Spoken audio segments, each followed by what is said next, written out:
Hello and welcome to my channel today. In this video, I will try to cover the new challenges for All Out War event. My name is Little Cobra. I don't know if you are already aware about that. All Out War has some significant changes. In the most recent update, we got a brand new update on the All Out War.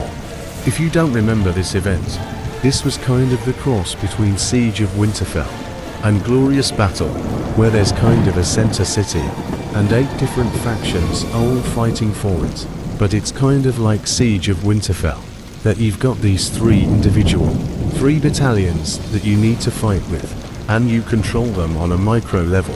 In that way, that's kind of unique to the game mode. I'm a huge fan of this. I think it's a lot of fun. It brings together some really fun events into a very interesting one. Let's talk about what has changed in this event. It's important to remember that there is the normal battlefield and the Vanguard battlefield. The Vanguard battlefield will just be the top 16 factions, and that is based on your alliance score, not the alliance power. You can go and see the details here under the alliance score rankings. This is the actual ranking the game use, not the power rankings. So top 16 will be in the Vanguard battlefield. Those are going to be kind of the top alliances. Typically the first 8 will be assigned, and then the last 8 will kind of get to choose which faction they want to join.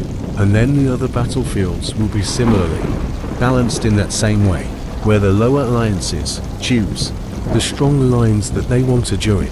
Okay, so as far as the basic background of the game, not a lot of the setup has changed that much.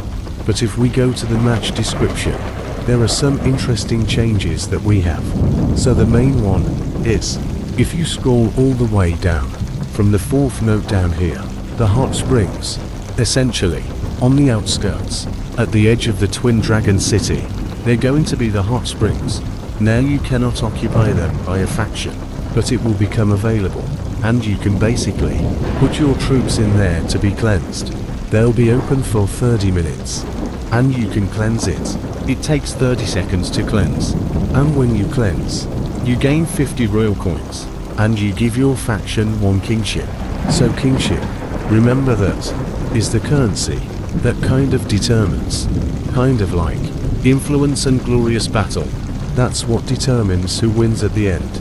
As you can see, kind of there's an occupation, kingship per minute, and there's a first capture of kingship that you get for the first person to capture a certain structure, and then for every minute after that, you keep going.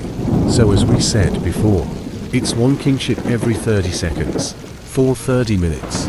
So that's a max of 60 kingship per battalion, to my understanding, and that would be a total of 180 across all 3. If you then think about having 100 members in your alliance, and 100 more, in a perfect world, the allies that joins you, let's just say, for a second, let's pretend we have all 200 people, using all 3 of their troops, all getting cleansed. That's going to be a total of 30, 60, 180. How many people have seen your internet video? A few 100,000? Mere peanuts. So as you can see, pretty good per minute, I guess. But obviously, some of these first captures are gonna be more important. But if you think about hot springs being opened repeatedly, we will see how that can have a real, huge impact on the outcome of the game end. 36,000 is definitely a lot, if you consider it happening every 30 minutes. Obviously again, you know it's only going to be open. There are 4 of them, and they'll be available at regular intervals. I don't know exactly what those intervals are yet, but and yeah, you can see here there's a cooldown in 56 hours, so it's going to take a while. I don't think we are going to be able to do that. The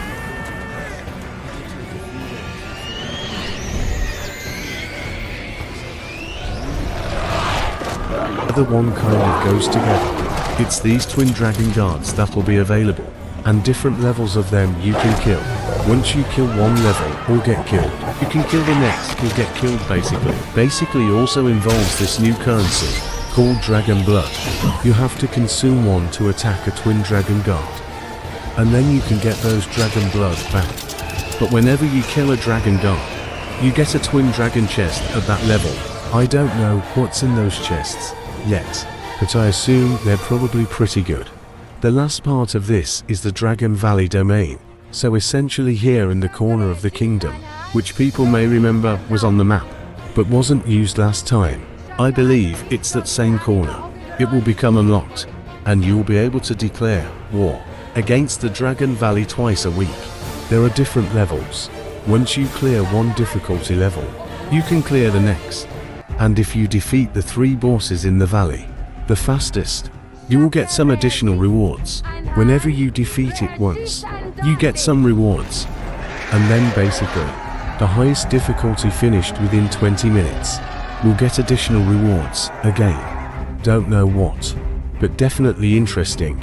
And intrigued to see what those will look like. Other than that, the rest of it looks to be pretty much the same. But I want to talk for a second about the rewards, because the rewards have also made some pretty significant changes for good. The normal battlefield and the Vanguard battlefield have 2 very different sets of rewards. So on the normal battlefield, let's just look at the first place reward. You get 100 deception for Craverus, 1500 weaponry for 50 locking 100, 150 lightning, and then some speeds. For the solo rewards, we have new marching skill. That itself will give you auto attack reduction 15%, total health and defense reduction 10%. Individual rewards for normal will be top 500 players only. Jumping to a Vanguard, you can see Song of Ice 30 days castle skin, 100 Craverus weapon tokens. Now it's 2000 from 1500. Still just 50 locking ore, and 150 lightning essence in the same speeds for the fraction. 4 personal rewards, Soul of Ice and Fire fragments from 1 street to 20. Nice rewards, for all I think is fair. Also notice, you get a little bit more weaponry forge in general, but the rest is all the same. Vanguard individual reward score will be top 1000. Not too much of a change down at the bottom ranks. It's really at the top ranks. Conclusion is, so more reforged, or less locking. That's the difference between normal and Vanguard. You get a little more reforg or a lot less locking. Please play whatever you like, and enjoy the game.